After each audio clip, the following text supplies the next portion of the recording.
Lesson 7. The Concentrated Mental Demand. The mental demand is the potent force in achievement.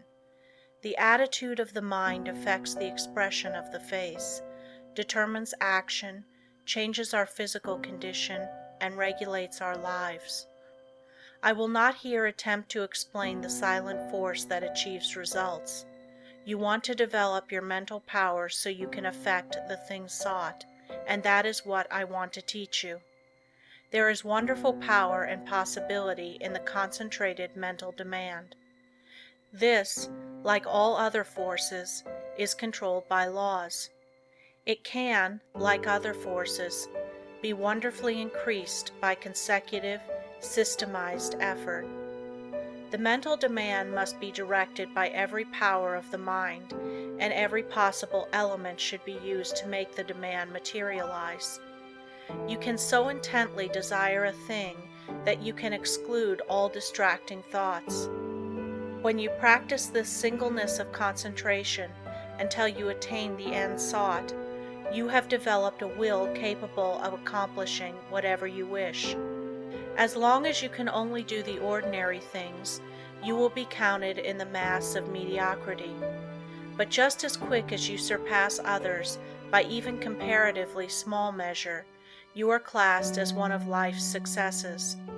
So if you wish to emerge into prominence, you must accomplish something more than the ordinary man or woman. It is easy to do this if you will but concentrate on what you desire and put forth your best effort. It is not the runner with the longest legs or the strongest muscles that wins the race, but the one that can put forth the greatest desire force. You can best understand this by thinking of an engine. The engine starts up slowly, the engineer gradually extending the throttle to the top notch. It is then keyed up to its maximum speed. The same is true of two runners. They start off together and gradually they increase their desire to go faster. The one that has the greatest intensity of desire will win. He may outdistance the other by only a fraction of an inch, yet he gets the laurels. The men that are looked upon as the world's successes have not always been men of great physical power, nor at the start did they seem very well adapted to the conditions which encompass them. In the beginning, they were not considered men of superior genius, but they won their success by their resolution to achieve results in their undertakings, by permitting no setback to dishearten them, no difficulties to daunt them. Nothing could turn them or influence them against their determination. They never lost sight of their goal. In all of us there is this silent force of wonderful power. If developed, it can overcome conditions that would seem insurmountable. It is constantly urging us on to greater achievement. The more we become acquainted with it, the better strategists we become, the more courage we develop, and the greater the desire within us for self-expression in activity along many lines. No one will ever be a failure if he becomes conscious of this silent force within that controls his destiny. But without the consciousness of this inner force, you will not have a clear vision, and external conditions will not yield to the power of your mind. It is the mental resolve that makes achievement possible. Once this has been formed, it should never be allowed to cease, to press its claim until its object is attained. To make plans work out, it will, at times, be necessary to use every power of your mind. Patience, perseverance, and all the indomitable forces within one will have to be mustered and used with the greatest effectiveness. Perseverance is the first element of success. In order to persevere, you must be ceaseless in your application. It requires you to concentrate your thoughts upon your undertaking and bring every energy to bear upon keeping them focused upon it until you have accomplished your aim. To quit short of this is to weaken all future efforts. The mental demand seems an unreal power because it is intangible, but it is the mightiest power in the world. It is a power that is free for you to use. No one can use it for you. The mental demand is not a visionary one. It is a potent force, which you can use freely without cost. When you are in doubt, it will counsel you. It will guide you when you are uncertain. When you are in fear, it will give you courage. It is the motive power which supplies the energies necessary to the achievement of the purpose. You have a large storehouse of possibilities. The mental demand makes possibilities realities. It supplies everything necessary for the accomplishment. It selects the tools and instructs how to use them. It makes you understand the situation. Every time you make a mental demand, you strengthen the brain centers by drawing to you external forces. Few realize the power of a mental demand. It is possible to make your demand so strong that you can impart what you have to say to another without speaking to him. Have you ever, after planning to discuss a certain matter with a friend, had the experience of having him broach the subject before you had a chance to speak of it? Have you ever, in a letter, made a suggestion to a friend that he carried out before your letter reached him? Have you ever wanted to speak to a person who, just then walked in or telephoned? I have had many such responses to thought, and you and your friends have doubtless experienced them too. These two things are neither coincidences nor accidents, but are the results of mental demand launched by strong concentration. The person that never wants anything gets little. To demand resolutely is the first step toward getting what you want. The power of the mental demand seems absolute, the supply illimitable. The mental demand projects itself and causes to materialize the conditions and opportunities needed to accomplish the purpose. Do not think I overestimate the value of the mental demand. It brings the fuller life if used for only righteous purposes. Once the mental demand is made, however, never let it falter. If you do, the current that connects you with your desire is broken. Take all the necessary time to build a firm foundation, so that there need not be even an element of doubt to creep in. Just the moment you entertain doubt, you lose some of the demand force, and force once lost is hard to regain. So whenever you make a mental demand, hold steadfastly to it until your need is supplied. I want to repeat again that power of mental demand is not a visionary one. It is concentrated power only, and can be used by you. It is not supernatural power, but requires a development of the brain centers. The outcome is sure when it is given with a strong, resolute determination. No person will advance to any great extent unless he recognizes this force within him. If you have not become aware of it, you have not made very much of a success of your life. It is this something that distinguishes that man from other men. It is this subtle power that develops strong personality. If you want a great deal, you must demand a great deal. Once you make your demand, anticipate its fulfillment. It depends upon us. We are rewarded according to our efforts. The power of mental demand can bring us what we want. We become what we determine to be. We control our destiny. Get the right mental attitude, then in accordance with your ability, you can gain success. And every man of average ability, the ordinary man that you see about you, can be really successful, independent, free of worry, his own master, if he can manage to do just two things. First, remain forever dissatisfied with what he is doing and what he has accomplished. Second, develop in his mind a belief that the word impossible was not intended for him. Build up in his mind the confidence that enables the mind to use its power. Many, especially the older men, will ask, how can I build up that self-confidence in my brain? How can I, after months and years of discouragement, of dull plodding, suddenly conceive and carry out a plan for doing something that will make life worthwhile and change the monotonous routine? How can a man get out of a rut after he has been in it for years and has settled down to the slow jog trot that leads to the grave? The answer is the thing can be done, and millions have done it. One of the names most honored among the great men of France is that of Littre, who wrote and compiled the great French dictionary, a monument of learning.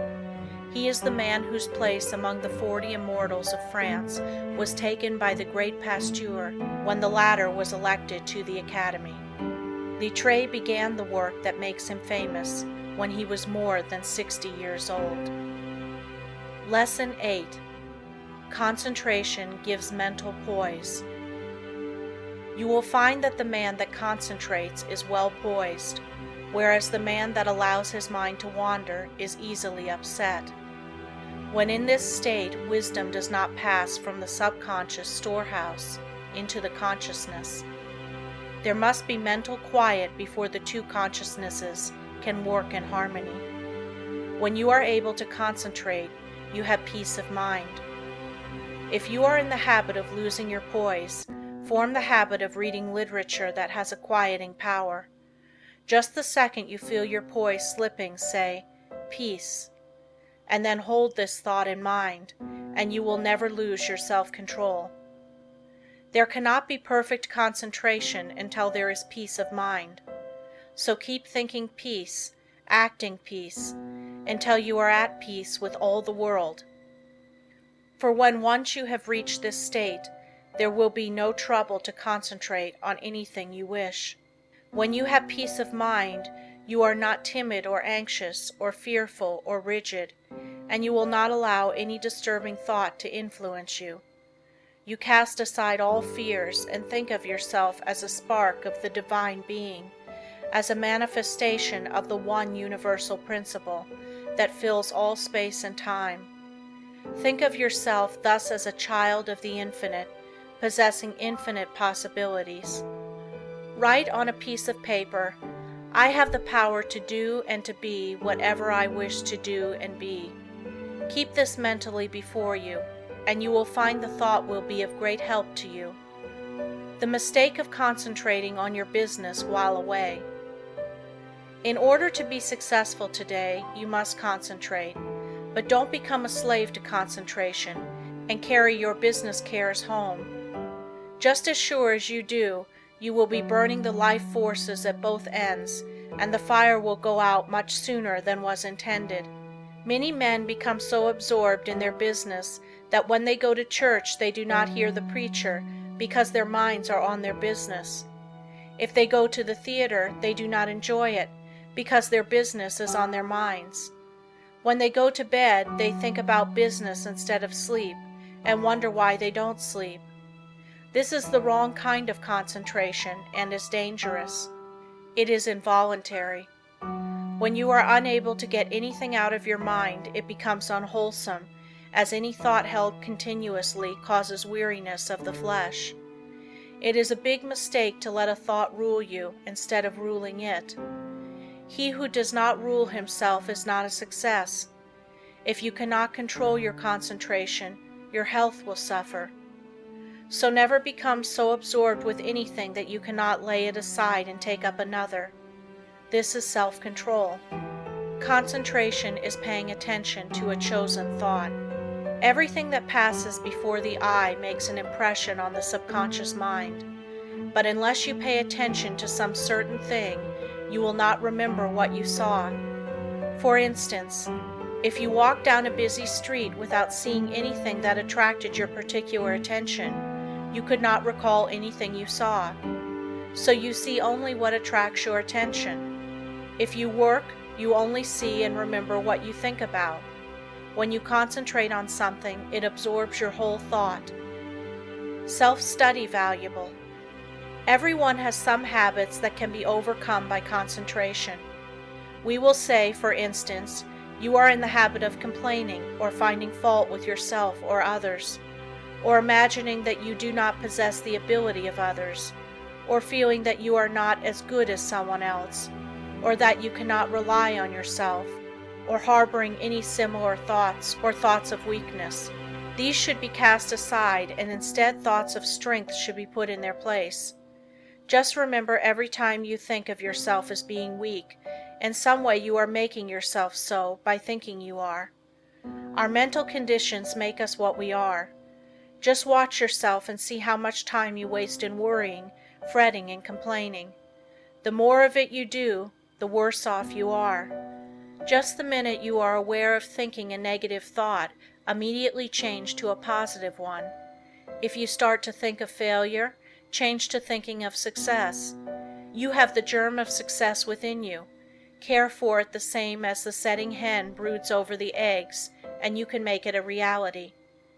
You can make those that you come in contact with feel as you do, because you radiate vibrations of the way you feel, and your vibrations are felt by others. When you concentrate on a certain thing, you turn all the rays of your vibrations on this. Thought is the directing power of all life's vibrations. If a person should enter a room with a lot of people and feel as if he were a person of no consequence, no one would know he was there unless they saw him, and even if they did, they would not remember seeing him because they were not attracted towards him. But let him enter the room feeling he was magnetic and concentrating on this thought, others would feel his vibration. So remember, the way you feel, you can make others feel. This is the law. Make yourself a concentrated dynamo from which your thoughts vibrate to others. Then you are a power in the world. Cultivate the art of feeling, for as I said before, you can only make others feel what you feel. If you will study all of the great characters of history, you will find that they were enthusiastic. First, they were enthusiastic themselves, and then they could arouse others' enthusiasm. It is latent in everyone. It is a wonderful force when once aroused. All public men to be a success have to possess it. Cultivate it by concentration. Set aside some hour of the day wherein to hold rapt converse with the soul. Meditate with sincere desire and contrite heart, and you will be able to accomplish that which you have meditated on. This is the keynote of success. Think, speak, and act just as you wish to be, and you will be that which you wish to be. You are just what you think you are, and not what you may appear to be. You may fool others, but not yourself. You may control your life and actions just as you can control your hands. If you want to raise your hand, you must first think of raising it. If you want to control your life, you must first control your thinking. Easy to do, is it not? Yes, it is, if you will but concentrate on what you think about. For he only can that says he will. How can we secure concentration?